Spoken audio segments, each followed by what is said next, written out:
When U.S. Airways Flight 1549 crash-landed into New York's Hudson River, what seemed destined to be a tragedy became an extraordinary tale of success and survival. By the time all 155 people were pulled from the icy waters by a flotilla of rescue boats, a story began to emerge of a highly trained pro with a cool demeanor who had deftly guided his doomed aircraft to safety. In an instant, Captain Chesley "Sully" Sullenberger found himself at the heart of an uplifting news story people all over the world wanted to celebrate. Tonight, for the first time, he gives his account of the harrowing 5 minutes in the sky over New York City. It was the worst, sickening, pit of your stomach falling through the floor feeling I've ever felt in my life. I knew immediately it was very bad. Did you think, how are we going to get ourselves out of this? No. My initial reaction was one of disbelief. I can't believe this is happening. This doesn't happen to me. What did you mean by that? I meant that I had this expectation that my career would be one in which I didn't crash an airplane. First responders in New York City expected the worst. An Airbus A320 with 155 people on board down in the middle of the frigid Hudson River. Only 5 minutes earlier, Captain Sullenberger had taken off from LaGuardia Airport on a routine flight bound for Charlotte, North Carolina. It was a normal climb out in every regard, and about 90 seconds after takeoff, I noticed there were birds filling the entire windscreen, from top to bottom, left to right, large birds, too close to avoid. When did you realize these birds had hit the plane? Oh, you could hear them as soon as they did, loud thumps. It felt like the airplane being pelted by heavy rain or hail. It sounded like the worst thunderstorm I'd ever heard growing up in Texas. It was shocking. When did you realize that these birds had seriously damaged the aircraft? When I felt, heard, and smelled the evidence of them going into the engines. I heard the noises, I felt the engine vibrations of the damage being done to the engines, and I smelled what I described at the time, and I still would, as a burned bird smell, being brought from the engine air into the conditioning system of the airplane. Did you realize right away the engines are failing? Yes, it was obvious to me from the very moment that we lost the thrust that this was a critical situation, losing thrust on both engines at a low speed, at a low altitude, over one of the most densely populated areas on the planet. Yes, I knew it was a very challenging situation.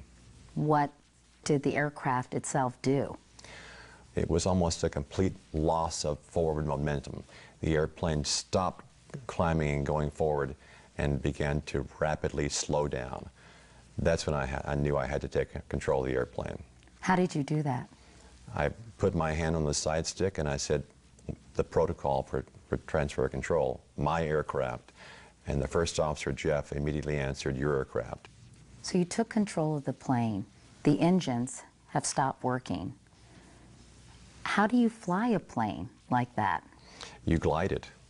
You use the forward momentum to provide the airflow over the wings to provide sufficient lift.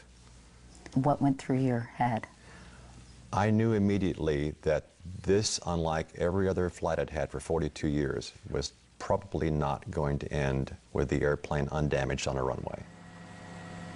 The airplane was about 3,000 feet over New York City and descending fast. 30 seconds after the engines failed, Captain Sullenberger began urgently looking for someplace to land and radioed air traffic control. And I said, Mayday, Mayday, Mayday. Cactus 1549. Hit birds, we've lost thrust on both engines, returning back towards LaGuardia. Okay, you need to return to LaGuardia. Turn left heading up 220. 220. Tower, stop your departures, got emergency returning. But you didn't return to LaGuardia. No, I quickly determined that due to our distance from LaGuardia and the distance and altitude required to make the turn back to LaGuardia, it would be problematic reaching the runway. And trying to make a runway I couldn't quite make could well be catastrophic to everyone on board and persons on the ground. And my next thought was to consider Teterboro. What's over to our right? Anything in New Jersey, maybe Teterboro? Okay, yeah, off your right side is Teterboro Airport. Do you want to try to go to Teterboro? Yes. But it soon became clear he couldn't make it to Teterboro either. Turn right 280. You can land runway 1 at Teterboro.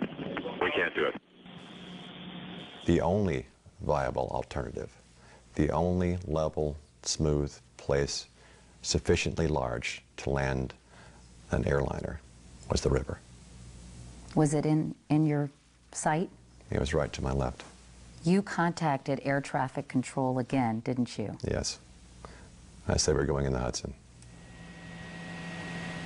That decision to go in the Hudson was made 2.5 minutes into the flight and just 1 minute after the birds had hit. Sullenberger and his co-pilot, Jeff Skiles, started preparing to land on the water. What kinds of things did you have to think about or worry about in the process of that? As soon as I assumed control of the aircraft, I turned the engine ignition on. So if there was any chance of a relight, we would have gotten it automatically. The next thing I did was I started the auxiliary power unit, another small jet engine that we use to provide electrical power for the airplane. What happened when you all tried to do those things? No luck.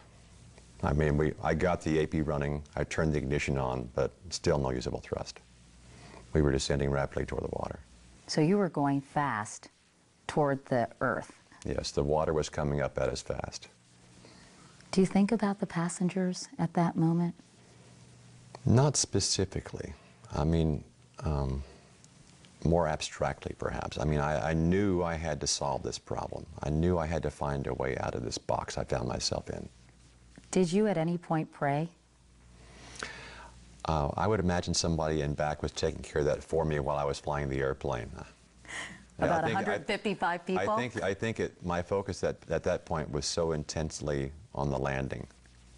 You couldn't think of anything else? I thought of nothing else. There were just 3.5 minutes for Captain Sullenberger to accomplish what only a few commercial airline pilots had ever done, and he was determined to avoid the fate of this Ethiopian airliner, which landed in the Indian Ocean in 1996 and broke into pieces, killing most of the passengers on board. That's what I was trying to avoid. What were some of the things you had to do to make this landing successful? I needed to touch down with the wings exactly level. I needed to touch down with the nose slightly up. I needed to touch down at a descent rate that was survivable. And I needed to touch down just above our minimum flying speed, but not below it. And I needed to make all these things happen simultaneously. And yet you had to keep your cool. Right. The physiological reaction I had to this was strong, and I had to force myself to use my training and force calm on the situation. Was that a hard thing to do? No, it just took some concentration. Did it feel like 3.5 minutes? Yes, it did. Really? Really. It wasn't in slow motion or... I wish it had been. I might have thought about more things on the way down. Tell me what you saw from the cockpit. I saw the river ahead of me, long, wide, with boats at the south end. We were trained to land in the water near other boats to facilitate rescue. That was where the airplane was headed, and that was a good place to go. 90 seconds before hitting the water, Captain Sullenberger made an announcement to the passengers and crew. 3 simple words: brace for impact. I made the brace for impact announcement in the cabin, and immediately through the hardened cockpit door, I heard the flight attendants begin shouting their commands in response to my command to brace. Heads down, stay down. I could hear them clearly. They were chanting it in unison over and over again to the passengers to warn them and instruct them. And I felt very comforted by that. I knew immediately that they were on the same page, that if I could land the airplane, that they could get them out safely. But there was still a big if. I was sure I could do it. You were? Yes. There couldn't have been a better man for the job, a former Air Force fighter pilot who had spent nearly 30 years flying commercial aircraft, specialized in accident investigations, and instructed flight crews on how to respond to crises in the air. I think in many ways As it turned out, my entire life up to that moment had been a preparation to handle that particular moment. That moment was captured by security cameras at 3:30 p.m. on January 15th.